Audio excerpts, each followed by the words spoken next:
ஓம் சக்தி, ஓம் ஆதிபரா சக்தி, ஓம் சக்தியே, மறுவூர் அரசியே, நல்லதே நினைப்போம், நல்லது மட்டுமே நினைப்போம். சக்தி வாக்கு பிள்ளைகளுக்கு இந்த ஆதி சக்தியின் ஆசீர்வாதம் என்றுமே முழுமையாக இன்று உன் தாயானவள் உன் குலதெய்வ வாக்கினை அல்லவா உனக்கு கொண்டு வந்திருக்கின்றேன். நீண்ட நாட்களுக்கு பிறகு உன்னுடைய குலதெய்வத்திடம் இருந்து உனக்கான நல்ல செய்தி ஒன்று வந்திருக்கிறது. என் தங்கமே, இந்த நல்ல நாளில் உன் குலதெய்வம் உனக்கு நல்ல வாக்கு தர வேண்டும் என்று நினைக்கிறார்கள். அதற்கு அவர்கள் தேர்ந்தெடுத்திருப்பது உன் தாயானவள் என்னைத்தான். என் தங்கமே, அவர்கள் உன்னிடத்தில் பேச வேண்டும் என்று நினைத்த விஷயம் உன்னுடைய வாழ்க்கை சம்பந்தமானதுதான், வேறெதுவும் கிடையாது. என் பிள்ளையே, நீ உன் வாழ்க்கையில் நடக்கின்ற ஒவ்வொரு நிகழ்வுகளையும் இந்த தாயானவள் நான் வந்து பார்ப்பதற்கு முன்பாக அவர்கள் பார்க்க தொடங்கி விடுகிறார்கள் அல்லவா? அவர்கள்தானே முதன்மையானவர்கள். நீ என்ன நிகழ்வுகளை இல்லத்தில் நடத்தினாலும், உன் வாழ்க்கையில் என்ன நடந்தாலும் அது யாருக்கு தெரிகின்றதோ இல்லையோ, உன்னுடைய குலதெய்வத்திற்கு சர்வ நிச்சயமாக தெரியும் என்பதில் எந்த ஒரு மாற்று கருத்தும் கிடையாது. இந்த தாயானவள் நானே உன் குலதெய்வத்திற்கு பின்னால் தான் உன்னை காண வர முடியும் என்பதை நீ புரிந்து கொள்ள வேண்டும். உனக்கு என்ன கஷ்டம் வந்தாலும், உனக்கு என்ன பிரச்சனைகள் வந்தாலும், உன்னை தேடி முதலில் வருவது உன்னுடைய குலதெய்வம் என்பதில் எந்த ஒரு மாற்று கருத்தும் கிடையாது. என் தங்கமே, உன்னுடைய குலதெய்வம் உன் கஷ்டங்களை எல்லாம் முன்னின்று காண்கின்றார்கள். அவர்கள் தருகின்ற வாக்கினை ஒருபொழுதும் நீ தவறவிட்டு விடக்கூடாது. ஏனென்றால் என் பிள்ளையே, உன்னுடைய வாழ்க்கையில் நடக்க இருக்கின்ற எல்லா விஷயங்களையும் தெரிந்து வைத்திருப்பவர்கள் அவர்கள்தான். நிச்சயமாக உனக்கு அதற்கான நல்ல தீர்வினையும் கொண்டு வந்து சேர்ப்பார்கள் என்பதில் எந்த ஒரு சந்தேகமும் வேண்டாம். உன்னுடைய பிரச்சனைகளுக்கெல்லாம் முதலில் தீர்வு அவர்களிடம்தான் அதிகமாக இருக்கும். அவர்கள் சொல்கின்ற எல்லா விஷயங்களையும் உன் அம்மா நான் அப்படியே உன் வாழ்க்கையில் நடத்தி கொடுப்பேன். நான் தனித்து நின்று எதையும் உன் வாழ்க்கையில் செய்வது கிடையாது. உன் குலதெய்வத்திடம் இருந்து கருத்து கேட்டுதான் உன் வாழ்க்கையில் என்ன நடத்த வேண்டும் என்ற முடிவுகளை நான் எடுக்க முடியும். இது நாள் வரையிலும் உன் வாழ்க்கையில் நீ எத்தனையோ வேதனைகளை அனுபவித்திருப்பாய், எத்தனையோ கஷ்டங்களை கண்டிருக்கின்றாய், எத்தனையோ சோதனைகளையும் நீ கண்டிருக்கின்றாய். பல சோதனைகளை கண்டு இந்த வாழ்க்கையில் நீ வெற்றி பெறக்கூடிய சூழ்நிலையை இப்பொழுதுதான் உணர தொடங்கி இருக்கின்றாய். அதனால்தான் இன்று உன்னுடைய குலதெய்வத்தின் வாக்கினை நான் கொண்டு வந்திருக்கின்றேன். என் அன்பு பிள்ளையே, இந்த நல்ல நாளில் குலதெய்வத்தின் வாக்கு கிடைப்பது என்பது அத்தனை சாதாரண விஷயம் கிடையாது. என் தங்கமே, அதனால் உனக்கு கிடைக்கும் பொழுது அதனை நீ சரியாக உன் வாழ்க்கையில் பயன்படுத்திக் கொள் என்றுதான் அம்மா சொல்கின்றேன். என்றென்றைக்கும் உனக்கு நல்ல ஆசீர்வாதங்களை வழங்கி கொண்டு இருக்கின்றார்கள். அவர்களை நீயே வேண்டாம் என்று தள்ளி நிற்க சொன்னாலும் அவர்கள் உன்னை விட்டு ஒரு அடி கூட விலகி நிற்பது இல்லை என்பதை நீ புரிந்து கொள்ள வேண்டும். என் தங்கமே, எல்லாவற்றிற்கும் முதன்மையாக இருக்கக்கூடிய உன் குலதெய்வம் இன்று உனக்கு தர வந்திருக்கின்ற இந்த வாக்கானது உன்னுடைய வாழ்க்கையில் அதிசக்தி வாய்ந்த வாக்காக இருக்கும். என் குழந்தையால் மறக்க முடியாத நல்ல வாக்காக இருக்கும். என் தங்கமே, நான் எப்பொழுதும் உன்னை தேடி வந்து உன்னோடு பேசிக் கொண்டிருப்பதை உன் குலதெய்வம் கண்டதினால்தான் என் மூலமாக உன்னிடத்தில் பேசுகிறார்கள்.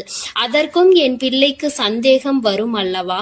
குலதெய்வம் என்னிடத்தில் பேச வேண்டியதுதானே, எதற்காக உன் மூலமாக என்னிடத்தில் பேசுகிறார்கள் என்ற சந்தேகம் உனக்கு வரத்தானே செய்யும். என் தங்கமே, உன்னுடைய சந்தேகத்திற்கான பதிலை நான் இப்பொழுதே உன்னிடம் சொல்லிவிடுகின்றேன். நீ என்னோடு அதிக அன்போடு இருப்பதனால் என் மூலமாக உன்னை காண வந்திருக்கின்றார்கள்.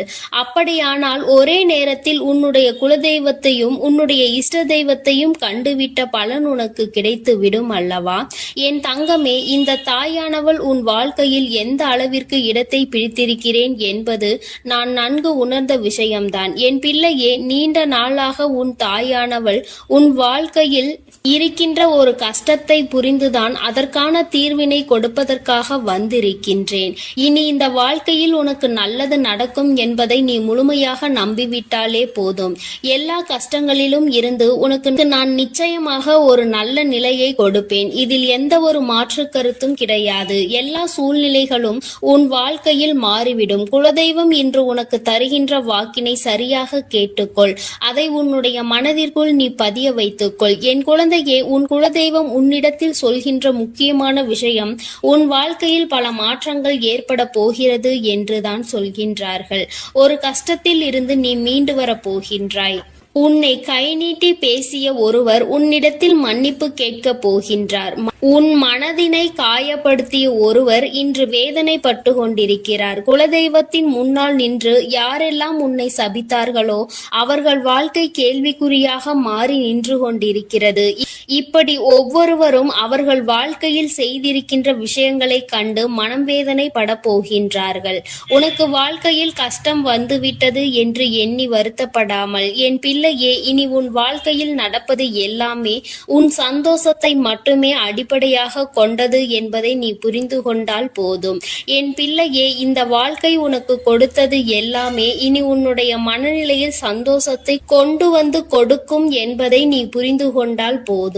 எல்லோரும் ஒரு நாள் இந்த தாயானவள் என்னுடைய வாழ்க்கையில் என்ன நடத்தி கொடுத்தாள் என்று நிச்சயமாக யோசிக்கின்றபடி உன் வாழ்க்கையில் அம்மா நிச்சயமாக நல்ல விஷயத்தை நடத்தி கொடுப்பேன் என்பதை நீ புரிந்து கொண்டால் போதும்.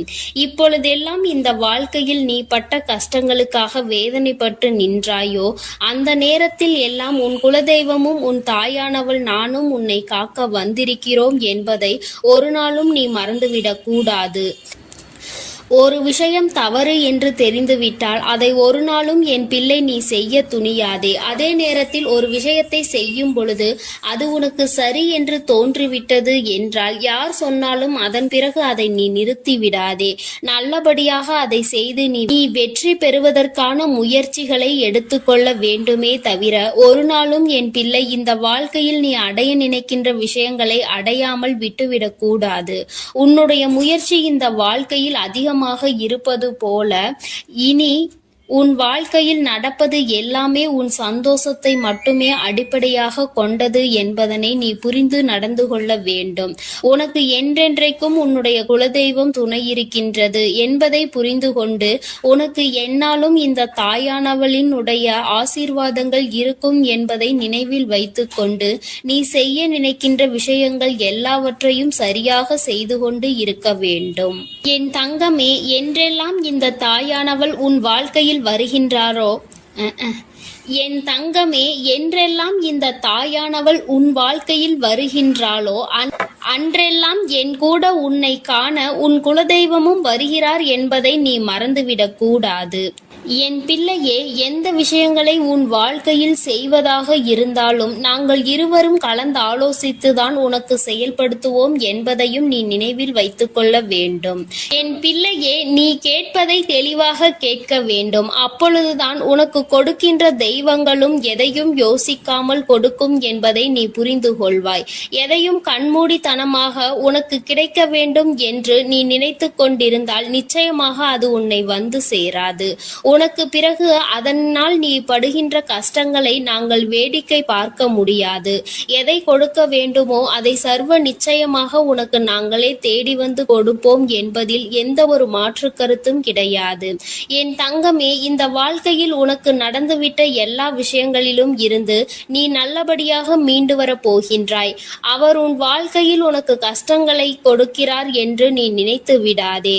அவர்கள் நிச்சயமாக உன்னை நினைத்து வருத்தப்பட தான் செய்கின்றார்கள். உனக்கு நல்ல நேரம் ஆரம்பித்து விட்டது என்பதை தான் உன் குலதெய்வம் இன்று நான் உன்னிடத்தில் சொல்ல வந்தேன். இனி எந்த சூழ்நிலையிலும் நீ கவலைப்படாமல் இரு. நான் உன் வாழ்க்கையை உயர்நிலைக்கு கொண்டு செல்ல போகின்றேன்.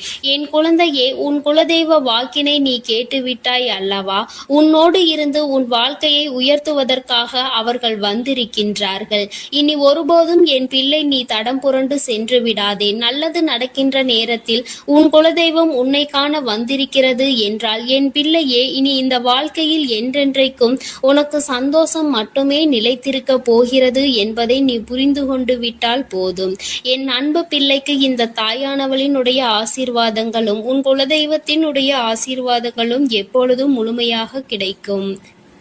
என் தங்கமே, அதனால் நீ எதற்காகவும் கலங்காதே, எதை நினைத்தும் வருந்தாதே. நீ நல்லதையே நினைத்தால் உன் வாழ்வில் எல்லாம் உனக்கு நல்லதாக மட்டுமே நடக்கும். என் அன்பு பிள்ளையே, உன்னை கண்ணீர் சிந்த வைத்தவர்கள் கண்கலங்கி நிற்கப் போகின்றார்கள்.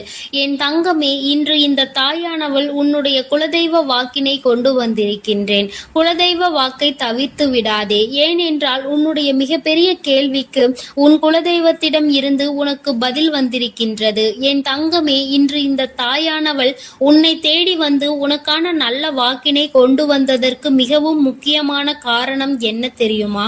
என் பிள்ளைக்கு மனதில் இருக்கின்ற ஒரு மிகப்பெரிய குழப்பத்திற்கு தீர்வினை கொண்டு வந்து சேர்க்க வேண்டும் என்பதுதான். நான் இங்கே கண்ணீர் சிந்துகிறேன், யாருக்கும் எந்த துரோகத்தையும் செய்யாமல்.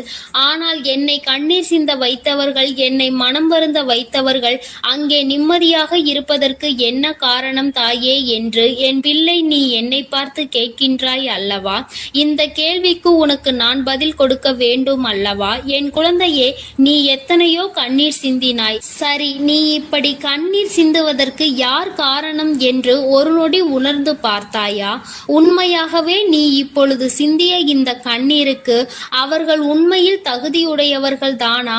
அவர்கள் பேச்சுக்கு நீ மதிப்பு கொடுத்தது நியாயம்தானா என்பதை முதலில் நீ தெளிவாக புரிந்து கொண்டிருந்தால் உனக்கே பாதி பதில் அப்பொழுதே கிடைத்திருக்கும்.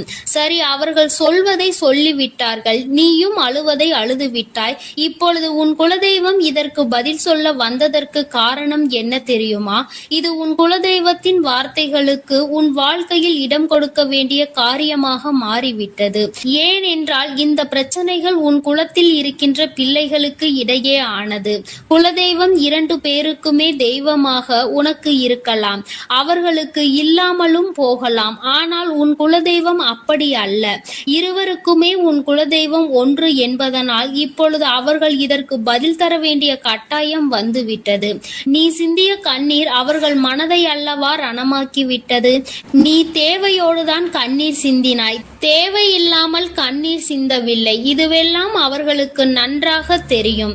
என் குழந்தையே, நீ தவறுகள் செய்திருந்தாலும் சரி, தவறுகள் செய்யாவிட்டாலும் சரி, அதற்கு என்ன விஷயங்கள் என்ன காரணங்களாக உன் வாழ்க்கையில் வந்தாலும் அதை நீ சரியான கோணத்தில் எதிர்கொண்டு இருக்க வேண்டுமே தவிர ஒருபொழுதும் அழுது உன்னுடைய நிலையில் இருந்து நீ இறங்கி வந்திருக்க கூடாது.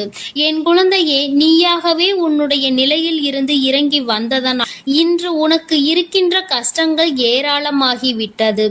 நீ இந்த நிலையில் இருக்க வேண்டும் என்று எண்ணி அவர்கள் இந்த காரியங்களை செய்தார்கள். இப்பொழுது சந்தோஷமாக அவர்கள் இருக்கின்றார்கள். அவர்களுக்கு சந்தோஷத்தை கொடுத்துவிட்டு நீ இங்கே வேதனைப்பட்டு கொண்டிருக்கிறாய் என்றுதான் உன்னுடைய குலதெய்வம் சொல்கின்றார்கள். அது மட்டும் அல்லாமல் நீ இன்னமும் சில செயல்களை வேண்டாதவைகளாக செய்து கொண்டிருக்கிறாய் என்று அவர்கள் மனம் வருத்தப்படுகின்றார்கள். யாருக்கு என்ன பிரச்சனை என்றாலும் அதை இழுத்து உன் தலையில் போட்டுக் கொள்வதே மிகப்பெரிய வேதனைக்குரிய செயலாகும். அவர்கள் நினைக்கின்றார்கள், அடுத்தவர்கள் படுகின்ற கஷ்டங்களை பார்த்து மனம் இறங்குவதில் தவறில்லை. அதற்கு அவர்கள் உன்னிடத்தில் உதவிகள் கேட்டால் மட்டும்தானே செய்து கொடுக்க வேண்டும்.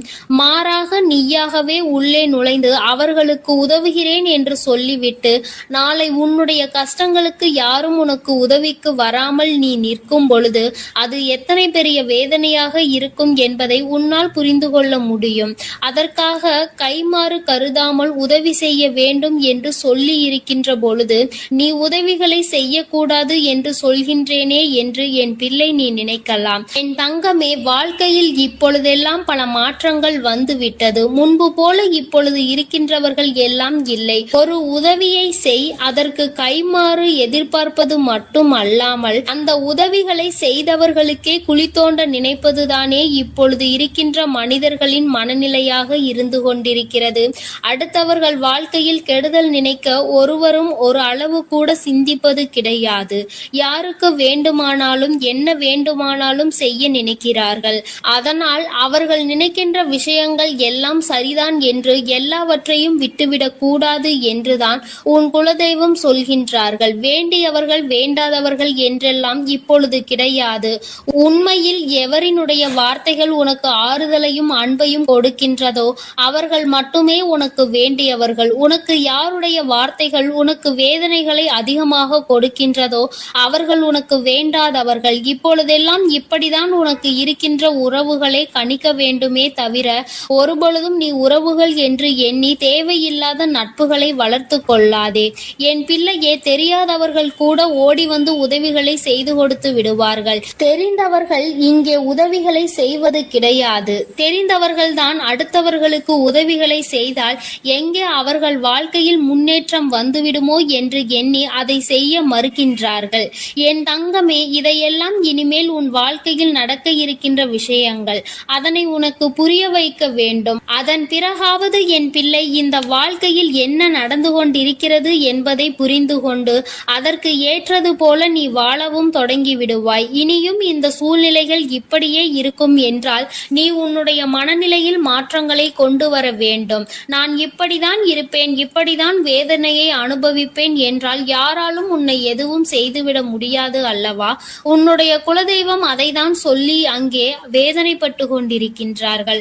அதனால் என் குழந்தையே, இனி ஒருபொழுதும் இந்த வாழ்க்கையில் உனக்கு கிடைத்த கஷ்டங்களை எண்ணி வேதனைப்படாமல் இனி உன்னுடைய வாழ்க்கையில் உன்னை தூக்கி நடத்துகின்ற தெய்வமாக நான் இருப்பேன் என்பதை நீ மனதில் வைத்து கொண்டு உனக்கு செய்கின்ற விஷயங்களை எல்லாம் பார்த்து நீ கணக்கில் எடுத்துக்கொள்ள வேண்டாம். யாரை விட்டுவிட வேண்டும் என்பது உன்னுடைய கையில் தான் இருக்கிறது. எல்லாவற்றிற்கும் மேலாக இந்த வாழ்க்கை உனக்கு கொடுக்க நினைத்த சோதனைகளை எல்லாம் நீ கடந்து வந்து யார் உன்னை அள வைத்தார்களோ அவர்கள் முன்னிலையில் நீ வாழ்ந்து காட்ட வேண்டும். உன் குலதெய்வம் இன்னொன்றையும் சொல்லி இருக்கின்றார்கள். உன்னை கண்ணீர் சிந்த வைத்தவர்கள் அங்கே மிகுந்த மனவேதனைக்கு ஆளாகி நிற்கப் போகின்றார்கள். அடுத்தவர்களுக்கு வேதனையை கொடுப்பதற்கு முன்பாக சற்று சிந்தித்து இருந்தால் இன்று அவர்கள் நல்ல நிலைக்கு வந்திருப்பார்கள். ஆனால் அவர்கள் இன்று உன் குலதெய்வத்தின் கையால் தண்டனை பெறுவதற்கு தயாராக நிற்கின்றார்கள். இனியாவது இந்த வாழ்க்கையை பற்றிய கவலை மற்றவர்கள் மீது செலுத்தாமல் உனக்கு நல்லபடியாக இருக்கும் என்பதை நீ மனதார நம்பிவிட்டால் போதும். எப்பொழுதுமே உனக்கு மன நிம்மதி கிடைக்கும். உன் குலதெய்வம் உனக்கு துணையாக இருக்கின்றது. உன் குலத்தில் இருக்கின்றவர்கள் தானே என்று அவர்கள் யாரையும் விட்டுவிடுவதில்லை. அவர்கள் தவறு செய்கின்றவர்களுக்கு தண்டனை என்ற ஒன்று எப்பொழுதும் கிடைத்தே தீரும் என்றுதான் சொல்கின்றார்கள்.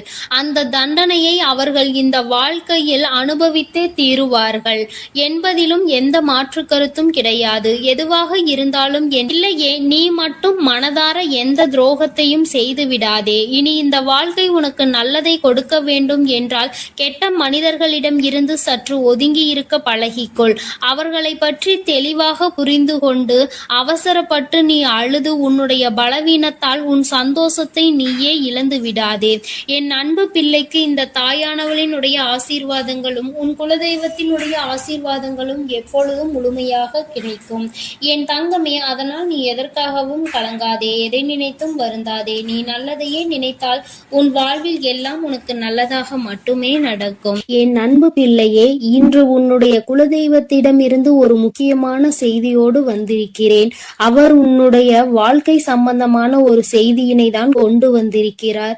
என் தங்கமே, என் மூலமாக அதனை உனக்கு தெரிவிக்க வேண்டும் என்று அவர்கள் ஆசைப்படுகின்றார்கள். ஏனென்றால் இந்த வராகியாகிய என்னுடைய ஆசீர்வாதங்களும் என்னுடைய உதவியும் சேர்ந்து உனக்கு கிடைக்க வேண்டும் என்று அவர்கள் நினைக்கின்றார்கள். அதனால்தான் என் மூலமாக உனக்கு அதனை தெரிவிக்க நினைக்கின்றார்கள். என் குழந்தையே, உன்னுடைய வாழ்க்கை இன்றிருக்கின்ற சூழ்நிலையை பார்த்து அவர்கள் மிகுந்த மனவேதனை அடைகின்றார்கள். ஏனென்றால் தேவையில்லாத அர்த்தமில்லாத கோபங்களினால் உன்னுடைய வாழ்க்கை இன்று தலைகீழாக மாறி கிடக்கின்றது. உன்னுடைய உண்மையான அன்பினை ஏற்றுக்கொள்ள முடியாமல் அதற்கு மதிப்பு கொடுக்காமல் தேவையில்லாத கோபதாபங்களால் உன்னை பிரிந்து உன்னுடைய உறவுகள் இருந்து கொண்டிருக்கிறது. என் தங்கமே, உன்னுடைய குலதெய்வம் இவற்றை எல்லாம் பார்த்து கொண்டுதான் இருக்கிறது. அவர்களுக்கு தெரியும் அல்லவா யார் மீது தவறு இருக்கின்றது, யார் மீது தவறு இல்லை என்று. என் தங்கமே, உன் மீது தவறு இல்லை என்பதை அவர்கள் நன்றாக புரிந்து கொண்டுதான் இப்பொழுது உன்னோடு பேச, உனக்கு நல்ல வாக்கு கொடுக்க, உன் மனதிற்கு நல்ல ஆறுதல் கொடுக்க வந்திருக்கின்றார்கள். உன்னுடைய மனதில் இருக்கின்ற வேதனைகளை அவர்களை விட வேறு யாராலும் உணர்ந்து கொள்ள முடியாது. உன்னுடைய குலத்தினை காக்கின்ற தெய்வம் இன்று நீ உன்னுடைய குலத்தோடு ஒன்றுபட்டு இல்லாமல் பிரிவினையில் இருப்பதைக் கண்டு அவர்கள் சிறிது மனவேதனையில் இருந்து கொண்டுதான் இருக்கின்றார்கள். ஆனாலும் உன் மீது தவறு இல்லை, உன்னை சுற்றி இருப்பவர்கள் மீதுதான் தவறு இருக்கின்றது. நயவஞ்சகத்தால் உன்னை வீழ்த்த நினைத்தவர்களை தான் நீ விட்டு பிரிந்திருக்கிறாய் என்பதும் அவர்களுக்கு நன்றாக தெரியும். அதனால்தான் அந்த நயவஞ்சகர்களை விட்டு உன்னிடம் பேசுவதற்காக ஆசைப்படுகின்றார்கள். என் குழந்தையே, அவர்கள் சொன்னதை நான் உன்னிடம் சொல்கிறேன், கேள். என் பிள்ளையே, நீ உன்னுடைய வாழ்க்கையை நல்லபடியாக இந்த தாய் நான் உன்னுடைய குலதெய்வம் அமைத்து கொடுத்தபடி தான் வாழ வேண்டும் என்று ஆசைப்படுகின்றாய். ஆனால் உன்னை சுற்றி இருப்பவர்கள் உன்னை வாழ விடாமல் தடை செய்து கொண்டிருக்கின்றார்கள். நீ என்ன செய்தாலும் உனக்கு இடைஞ்சல்கள் தான் கொடுத்து கொண்டிருக்கின்றார்கள். அவர்கள் என்னை தான் வணங்குகிறார்கள். நான் அவர்களுக்கு நல்ல புத்தியை தான் கொடுத்தேன். ஆனால் அவர்கள் தீய வழியை தான் நாடி செல்கின்றார்கள். நான் எத்தனையோ முறை அவர்களை நல்வழிப்படுத்துவதற்கு பல வாய்ப்புகளை ஏற்படுத்தி கொடுத்து பார்த்தேன். ஆனாலும் அந்த வாய்ப்புகளை அவர்கள் சரியாக பயன்படுத்தி கொள்ளவில்லை. நீ என்ன சொல்வது, நான் என்ன கேட்பது என்பது போல நடந்து கொண்டிருக்கின்றார்கள். என் தங்கமே, உன்னுடைய குலதெய்வம் எனக்கே அவர்கள் இத்தனை மரியாதை தான் வைத்திருக்கிறார்கள் என்றால் உன்னை அவர்கள் எந்த அளவிற்கு நடத்துவார்கள் என்று எனக்கு புரிந்து கொள்ள முடிகிறது. அவர்களினுடைய மனநிலை, அவர்களினுடைய போக்கு எதுவும் உன் தாயானவள் எனக்கு பிடிக்கவில்லை. நான் அவர்களுக்கு கொடுத்த வாய்ப்பினை அவர்கள் தவற விட்டு விட்டார்கள். இனிமேல் நான் உன் குலத்தை காக்கின்ற தெய்வமான அவர்களுக்கான தண்டனையை நான் கொடுக்க வேண்டியதாக இருக்கின்றது. நான் சில தண்டனைகளை மறைமுகமாக கொடுத்து பார்த்தேன். ஆனால் அந்த தண்டனையை அவர்கள் கொஞ்சம் கூட மதிக்கவும் இல்லை. அந்த தவறுகளை திரும்ப திரும்ப செய்து கொண்டேதான் இருக்கின்றார்கள். அவர்கள் என்னவோ அவர்களுக்கு நடந்ததெல்லாம் ஒரு பெரிய விஷயமாக தெரியாதது போல நடந்து கொண்டு திரிகின்றார்கள். என் தங்கமே, நீ வேதனைப்படாதே. உன்னை சுற்றி உன்னை காயப்படுத்துபவர்களுக்கானது இனிமேல் அவர்கள் கைகளில் வந்து சேரும். நீ நன்றாக இருக்க மாட்டாய் என்று சொன்ன வாய் அவர்களே அழிக்க போகின்றார்கள். என் தங்கமே, நீ நினைக்கலாம் நம் குலதெய்வம் அவர்களுக்கு இது போன்ற வழிகளை செய்யக்கூடாது, அவர்களுக்கு இது போன்ற காயத்தினை ஏற்படுத்த கூடாது என்று நீ நினைக்கின்றாய். ஏனென்றால் உன்னுடைய மனது அத்தகைய நல்ல மனதல்லவா? எல்லோருக்குமே நல்லதை மட்டுமே செய்ய வேண்டும் என்று நினைத்தாய் அல்லவா? நீ நினைத்ததன் பலன்தான் இன்று அனுபவித்துக் கொண்டிருக்கிறாய். ஆனால் நீ நினைத்தது யாருக்காக என்பதை ஒரு முறை சிந்தித்திருக்க வேண்டும். நயவஞ்சக கூட்டம் சூழ்ச்சிகளினால் மற்றவர்களை வீழ்த்தி விடலாம் என்று நினைக்கின்ற கூட்டம் எத்தனை கஷ்டங்கள் எத்தனை சோதனைகளை கொடுத்தாலும் அதிலும் திருந்தாத கூட்டம். அவர்களுக்காக அல்லவா நீ உதவிகளை செய்ய நினைக்கின்றாய்? அவர்களுக்காகத்தானே இப்போது இறக்கப்படுகின்றாய். நீ செய்த நன்றியை ஒரு சிறிதளவு கூட மதிக்காதவர்கள் நீ செய்த உதவியை ஒரு சிறு துளியேனும் மதிக்காமல் உனக்கு ஒரு சிறு துளி கூட நன்றி என்கின்ற உணர்வினை காட்டாமல் இருக்கின்றார்கள். எத்தனை செய்தாலும் இனியும் அவர்களுக்கு அந்த நன்றி இருக்க போவதில்லை. எதிர்பார்ப்பதும் தவறான விஷயம். ஏனென்றால் அவர்களுக்கு மனித குணம் என்பது இல்லாமல் போய்விட்டது. அவர்கள் தீய சக்தியின் பிடியில் இருந்து கொண்டிருக்கின்றார்கள். அதனால் அவர்களை தீய சக்தியின் பிடியில் இருந்து மீட்டெடுப்பதோடு மட்டுமல்லாமல் நல்ல பாடத்தினை புகட்ட வேண்டுவது உன்னுடைய குலதெய்வத்தினுடைய கடமையாக இருக்கின்றது. என் தங்கமே, நீ வேதனைப்படாதே. உன் வாழ்க்கை சில சமயங்களில் உனக்கு பிரச்சனைகளை தரும் பொழுதெல்லாம் நீ நினைக்கின்றாய், அவர்கள் விட்ட சாபமாக இருக்குமோ, நம்மை சுற்றி சுற்றி நமக்கு செய்ய நினைத்த தீய வினைகளாக இருக்கும் என்று. என் தங்கமே, நிச்சயமாக அவர்களின் சாபங்களோ அவர்கள் தீய வினைகளும் ஒருபோதும் உன் வாழ்க்கையில் பலிக்காது. இதுவரை பலிக்கவும் இல்லை. உன்னுடைய வாழ்க்கையில் நடந்து கொண்டிருக்கின்ற பிரச்சனைகளுக்கு உன்னோடு இருப்பவர்களே காரணமாக இருக்கின்றார்கள். அர்த்தமற்ற கோபங்கள், தேவையில்லாமல் மற்றவர்களின் பேச்சை கேட்பது, இது போன்ற செயல்களால் உன்னுடைய உண்மையான அன்பினை வெறுத்து ஒதுக்கி இப்பொழுது வாழ வழியில்லாமல் தவித்து நின்று கொண்டிருக்கிறார்கள். உன்னை பிரிந்தவர்கள் நன்றாக இருக்கின்றார்கள் என்று நீ ஒருபோதும் எண்ணி விடாதே. நான் என் குழந்தையை வேதனைப்படுத்தியவர்களுக்கு நிச்சயமாக சந்தோஷத்தினை ஒருபோதும் வழங்கிவிட மாட்டேன். அது எத்தனை பெரிய தவறு என்பதை அவர்கள் நிச்சயமாக உணரும் வரை இந்த தாயானவள் அவர்களுக்கு பாடத்தினை புகட்டிக் கொண்டுதான் இருப்பேன். என் குழந்தையே, உன்னுடைய குலதெய்வமான நான் இனிமேல் உன் வாழ்க்கையில் நடக்கின்ற பல நல்ல நிகழ்வுகளுக்கு பொறுப்பெடுத்துக் கொள்கிறேன். நீ சந்தோஷமான மனநிலைக்கு மாற போகின்றாய். உனக்கு தீங்கு செய்ய நினைத்தவர்கள் அதற்கான பலனை அனுபவிக்க போகின்றார்கள். உன்னை விட்டு பிரிந்த வாழ்க்கை மீண்டும் உன்னிடமே வந்து சேர போகின்றது. நீ உனக்கு யாரெல்லாம் நல்லது செய்யவில்லை, உன்னை பழிவாங்க வேண்டும் என்று நினைத்தார்கள், உனக்கு தீங்கு செய்ய வேண்டும் என்று நினைத்தார்கள் என்று நினைக்கிறாயோ, அவர்களை எல்லாம் நினைப்பதை முதலில் நிறுத்திவிடு. அவர்களை எல்லாம் ஒரு ஆளாக நீ மதிக்கவே வேண்டிய அவசியம் இல்லை.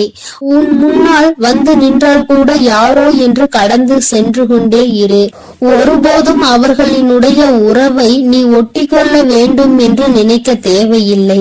இந்த உறவு உன் வாழ்க்கை முழுவதும் தொடரப்போவதும் இல்லை. நிச்சயமாக ஏதாவது ஒரு இக்கட்டான கட்டத்தில் உன்னை யார் என்று தெரியாதது போல நடந்து கொள்வார்கள். நிறைய அதற்கான வாய்ப்புகள் இருக்கின்றது. இன்றிருக்கின்ற மனிதர்களின் மனநிலை எல்லாம் அப்படிதான் இருக்கிறது. எல்லாம் தனக்கு மட்டும்தான், வேறு யாருக்கும் எதுவும் கொடுக்க கூடாது என்ற எண்ணம் அவர்களுக்குள் இருக்கும் வரை அவர்கள் வாழ்க்கையில் ஒருபோதும் எந்த ஒரு முன்னேற்றத்தையும் கண்டுவிட முடியாது. என் குழந்தைகளை நான் என்னுடைய குடும்பம் ஒற்றுமையாக இருக்க வேண்டும் என்றுதான் ஆசைப்பட்டேன். ஆனால் அதில் இது போன்ற நயவஞ்சகர்கள் இருக்கும் பொழுது நானே ஒற்றுமையாக இருப்பதே எப்படி என்று யோசிக்க ஆரம்பித்து விட்டேன். இது போன்ற நயவஞ்சகர்களின் பிடியில் என்னுடைய குழந்தை சிக்காமல் இருப்பதே நல்லது என்பதை உணர்ந்து கொண்டேன். எனக்கு என்ன கஷ்டம் வந்தாலும் என்னுடைய குலதெய்வம் என்னை கைவிடாது, என்னை நிச்சயமாக காப்பாற்றும் என்று நீ நல்ல எண்ணத்தோடு நினைக்கின்றாய் அல்லவா? நிச்சயமாக உன்னை ஒருபோதும் நான் கைவிட மாட்டேன். அதே சமயத்தில் உன் குடும்பத்திலேயே இருப்பவரே அவருக்கு நல்லது செய்வேன் என்று நினைத்து கொண்டு அவர் மனதில் எந்த ஒரு நல்ல எண்ணங்களும் இல்லாமல், நேர்மை என்பது துளி கூட இல்லாமல் செயல்களை செய்து கொண்டு இருக்கும் பொழுது ஒருபோதும் என்னுடைய ஆசிகள் அவர்களுக்கு கிடைக்காது. என் தங்கமே, உன்னுடைய குலதெய்வத்தினை வாக்கினை கேட்டாய் அல்லவா? ஒருபோதும் உனக்கு நயவஞ்சகத்தை செய்பவர்கள், உனக்கு துரோகத்தை செய்ய நினைப்பவர்களுக்கு அவர்கள் ஒருபோதும் துணை போகவும் மாட்டார்கள். அவர்களுக்கு எந்த ஒரு நல்ல விஷயங்களையும் செய்து கொடுக்கவும் மாட்டார்கள். உன்னுடைய உண்மையான பக்திக்கு நிச்சயமாக அவர்கள் நல்ல பலனை கொடுப்பார்கள். அதனால் நீ துரோகிகளை நினைத்து வருத்தப்படாதே, அவர்களை நினைத்து வேதனைப்படாதே.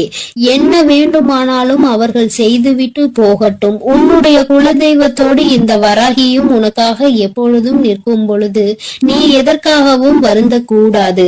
அவரவர் செய்கின்ற காரியங்களுக்கான பலனை நிச்சயமாக அவரவர்களே அனுபவிப்பார்கள். அவை எல்லாம் இனி உன் கண் முன்னே நிகழும் என்பதில் எந்த ஒரு மாற்று கருத்தும் கிடையாது.